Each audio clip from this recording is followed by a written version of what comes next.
আসসালামু আলাইকুম প্রিয় শিক্ষার্থীরা, আশা করছি তোমরা সবাই ভালো আছো। আজকের এই ভিডিওতে দিনাজপুর বোর্ড 2026 সালে ত্রিকোণমিতি থেকে যে অঙ্কটি এসেছে 5 নম্বরে তোমরা দেখতে পাচ্ছ, এই অঙ্কটি সমাধান করে দেখাবো। তোমরা মনোযোগ সহকারে শেষ পর্যন্ত ভিডিওটি দেখতে থাকো। একদম সহজ নিয়মে এই অঙ্কটির সমাধান করে দিচ্ছি। দেখো এখানে কি বলছে, p = cos θ, q = cot θ। উদ্দীপকে মাত্র এই দুইটা মান দেয়া আছে। ক নম্বর বলছে sec θ প্লাস tan θ = 2/3 হলে tan θ মাইনাস sec θ এর মান নির্ণয় করো। দেখো আমরা প্রথমে ক নম্বরটা করব। এখানে যেটা মান দেওয়া আছে আমরা লিখি। দেওয়া আছে sec θ প্লাস tan θ = 2/3। এই মানটা আমাদের দেয়া আছে, এটার মান বের করতে বলছে। আমরা sec এবং tan এর একটা সূত্র জানি। সেই সূত্রটা হচ্ছে sec² θ মাইনাস tan² θ = 1। দেখো এটাকে a চিন্তা করো, এটাকে b চিন্তা করো, a² মাইনাস b²। তাহলে a² মাইনাস b² এর সূত্র হচ্ছে a plus b into a minus b = 1। বা এই sec θ প্লাস tan θ এটার মান দেয়া আছে 2/3। এই জায়গায় বসায় দাও 2/3 ইন্টু এখানে আছে sec θ মাইনাস tan θ = 1। এবার এই 2/3 এটাকে যদি আমরা সাইড চেঞ্জ করি, মানে সমান চিহ্নের ডান দিকে নিয়ে যাই, তাহলে এটার পরিবর্তন হবে। নিচে যেটা আছে সেটা উপরে যাবে আর উপরেরটা নিচে আসবে। তাহলে আমরা তাই করব। এদিকে থাকবে হলো sec θ মাইনাস tan θ = এদিকে 1 আছে, গুণ চিহ্ন, 3 যাবে উপরে, 2 আসবে নিচে। এদিকে থাকে sec θ মাইনাস tan θ = আমরা যদি 1 দ্বারা গুণ করি তাহলে থাকে 3/2। আমাদের কিন্তু tan θ মাইনাস sec θ এর মান নির্ণয় করতে বলছে, তাই না?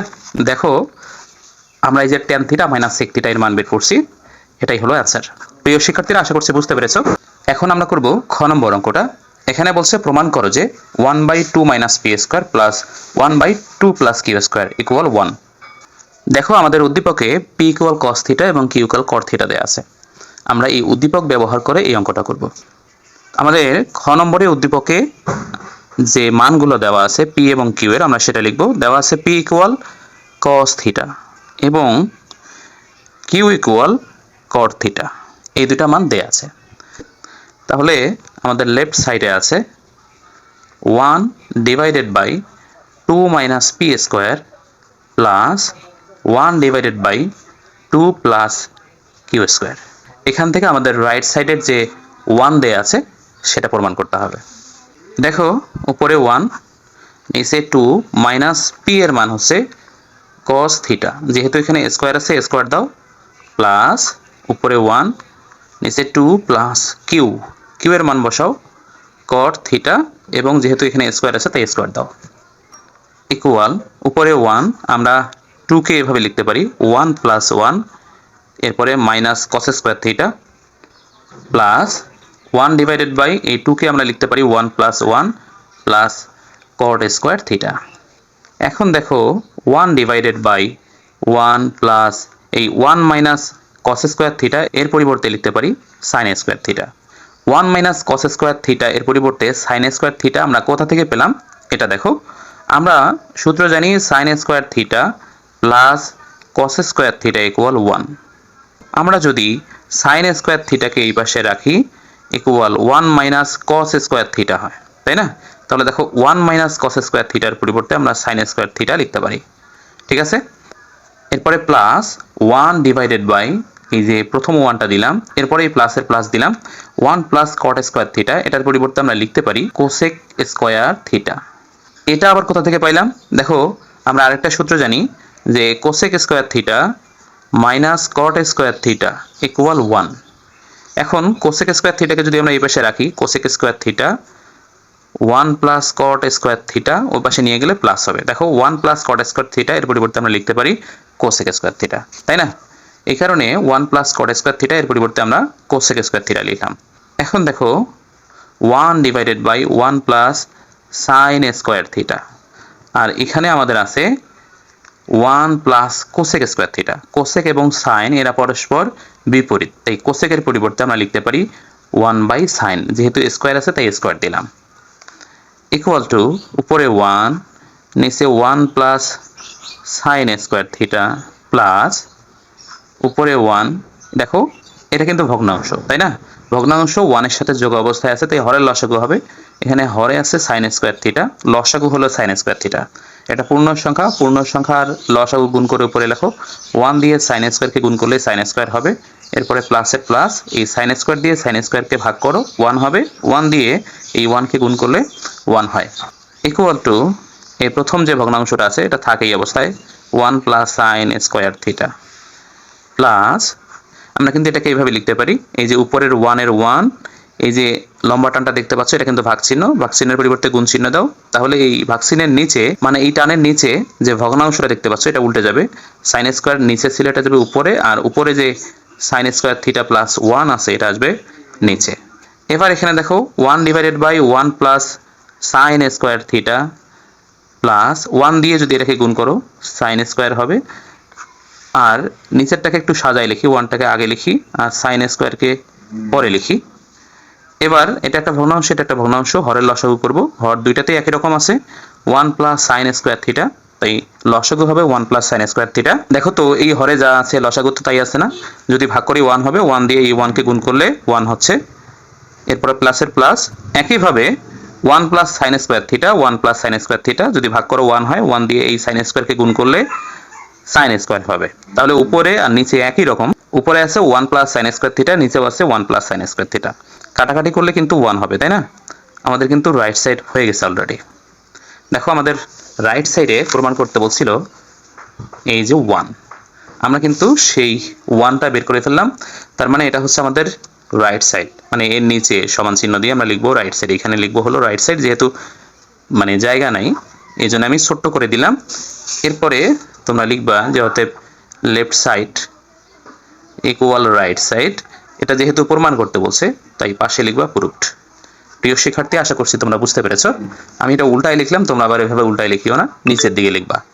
এখন আমরা গ নম্বরটা করব। এখানে দেয়া আছে p minus q divided by p plus q equal √3 minus 2 divided by √3 plus 2 হলে থিটা এর মান নির্ণয় করো, যেখানে থিটা সূক্ষ্মকোণ। এই সূক্ষ্মকোণ মানে থিটা এর মান 0 ডিগ্রির চেয়ে বড় হবে এবং 90 ডিগ্রির চেয়ে ছোট হবে, মানে 90 ডিগ্রির চেয়ে ছোট হবে এবং 0 ডিগ্রির চেয়ে বড় হবে। ঠিক আছে, তাহলে এখানে দেখো p এবং q আছে, তার মানে এই উদ্দীপক ব্যবহার করে আমাদের এটা সমাধান করতে হবে। তো আমরা গ নম্বরে যে অঙ্কটা আছে সেটা এখন করছি। তো দেওয়া আছে p ইকুয়াল হচ্ছে cos থিটা এবং q ইকুয়াল হচ্ছে cot থিটা। আমাদের যে অঙ্কটা আছে এবার এটা লিখি, p minus q divided by p plus q equal √3 minus 2 divided by √3 plus 2। দেখো এটাকে যদি আমরা লব ধরি, এটাকে যদি হর ধরি, লব ধরি হর ধরি, তাহলে লব মাইনাস হর লব প্লাস হর, লব মাইনাস হর লব প্লাস হর, এই টাইপের একটা ফরম্যাট দেয়া আছে। তো মূলত এটা বিয়োজন যোজন টাইপের এরকম একটা আকার আছে আর কি। আমরা এটা যদি যোজন বিয়োজন করি তো ছোট হয়ে যাবে, তো লিখবো যে যোজন বিয়োজন করে পাই বা যোজন বিয়োজন করি। আমরা লিখবো যোজন বিয়োজন করি। তো যোজন বিয়োজনের সূত্র হচ্ছে লব প্লাস হর লব মাইনাস হর, এই যে পাশে লিখছি লব প্লাস হর ডিভাইডেড বাই লব মাইনাস হর, এটা হচ্ছে যোজন বিয়োজনের সূত্র। তো উপরে যা আছে সেটাকে যদি আমরা লব চিন্তা করি, নিচেরটাকে যদি হর চিন্তা করি, এখানেও এটা উপরেরটা হচ্ছে লব, নিচেরটা হচ্ছে হর, তাহলে এই সূত্র অনুযায়ী আমাদের কি দাঁড়ায় দেখো, সূত্র হচ্ছে লব প্লাস হর, হরে আছে p plus q divided by লব, লবে আছে হলো p মাইনাস কিউ সূত্রের মাইনাস, এরপরে হর, হরে আছে p প্লাস কিউ, এই সামনে মাইনাসের কারণে পরের প্লাসটা মাইনাস হবে, ইকুয়াল একইভাবে এখানেও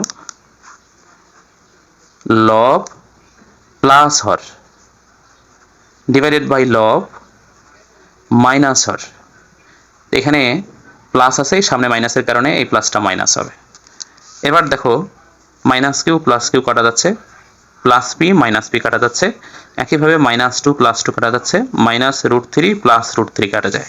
তাহলে কি কি থাকে দেখো, উপরে p এবং p যোগ করলে 2p হয়, নিচে -q এবং -q যোগ করলে -2q হচ্ছে, এখানে √3 এবং √3 যোগ করলে 2√3 হচ্ছে, ডিভাইডেড বাই এখানে -2 এবং -2 যোগ করলে -4 হয়।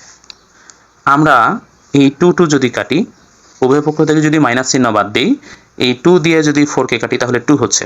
আলটিমেটলি আমাদের এখান থেকে 2 চলে যায়, উপরে p/q থাকে, দুই পাশ থেকে মাইনাসও চলে যায়, ইকুয়াল এদিকে 2 যদি কাটি উপরে থাকে হলো √3 আর 4 কে 2 দ্বারা কাটলে 2 হবে। এখন আমরা p এবং q এর মান বসাবো। p এর মান ছিল cos থিটা এবং q এর মান হচ্ছে cot থিটা। ঠিক আছে, এদিকে থাকতেছে √3/2। এখন আমরা জানি cos থিটা এবং cot থিটাকে লিখতে পারি cos theta by sin theta equal এদিকে আছে হলো √3/2, তাই না? বা cos থিটা, এই যে লম্বা টানটা সমান চিহ্নের সোজা, এটা হচ্ছে ভাগ চিহ্ন, এর পরিবর্তে গুণ চিহ্ন দাও, তাহলে নিচে যেটা আছে এটা উল্টে যাবে, sin থিটা যাবে উপরে এবং cos থিটা এটা আসবে নিচে ইকুয়াল √3/2। তো উপরের cos থিটা নিচের cos থিটা কাটা যায়, আমরা এখান থেকে sin থিটা ইকুয়াল √3/2 পাচ্ছি। এখন আমি এটা 5 ঘোরায় লিখছি যাতে দেখা যায়। দেখো, বা এদিকে তো sin থিটা আছে, লিখি ইকুয়াল sin কত ডিগ্রির মান √3/2, আমরা জানি sin 60 ডিগ্রির মান √3/2, দুই পাশ থেকে sin বাদ দাও, তাহলে থিটা ইকুয়াল দাঁড়াচ্ছে 60 ডিগ্রি। দেখো, যেহেতু বলছে থিটা সূক্ষ্মকোণ, তার মানে থিটা এর মান 0 ডিগ্রির চেয়ে বড় হবে এবং 90 ডিগ্রির চেয়ে ছোট হবে। তো 60 ডিগ্রি নিশ্চয়ই 0 ডিগ্রির চেয়ে বড় এবং 90 ডিগ্রির চেয়ে ছোট, তাহলে আমাদের থিটা এর মান বের হলে এটা গ্রহণযোগ্য, তাই না? তা আমরা লিখতে পারি নির্ণেয় মান থিটা ইকুয়াল 60 ডিগ্রি। এটা হচ্ছে আনসার। প্রিয় শিক্ষার্থীরা, আশা করছি তোমরা বুঝতে পেরেছো।